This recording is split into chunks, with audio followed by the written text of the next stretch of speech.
perişanım, geceden sorulur.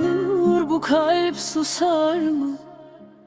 Derdi kor olur. Aşk bir imtihan, kader yazılır. Bizim sevdamız yazgıda boğulur. Hali perişanım, geceden sorulur.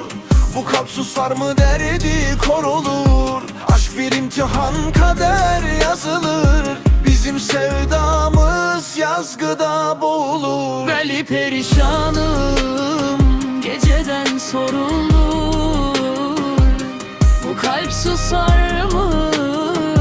Derdi kor olur. Aşk bir imtihan, kader yazılır.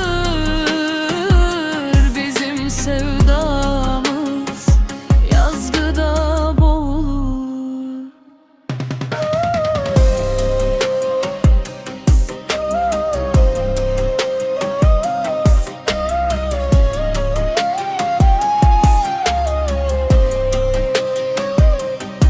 Maziden bir sızı kaldı avuçlarımda. Ne vuslat gördüm ne de ferah bu canımda. Adını zikrettim her sekte arasında. Sen bir ihtimaldin, ben yandım arayışında. Sükûten ağır kelam oldu bu şehirde. Her adımın bedeli var, öğrendim geç bir yerde. Ben seni kendimden evvel sevdim ya, o yüzden düştüm bu hali viranede.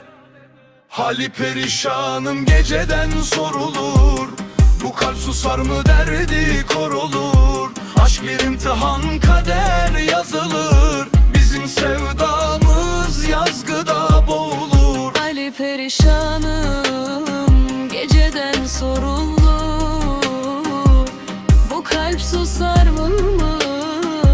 Derdi kor olur. Aşk bir imtihan, kader yazılır.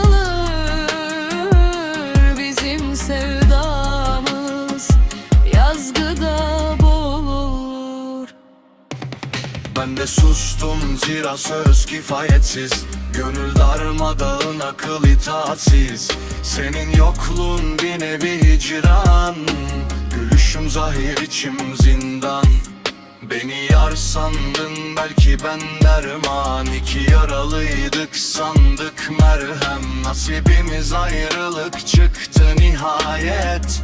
Meğer aşk dediğim biraz da feragat.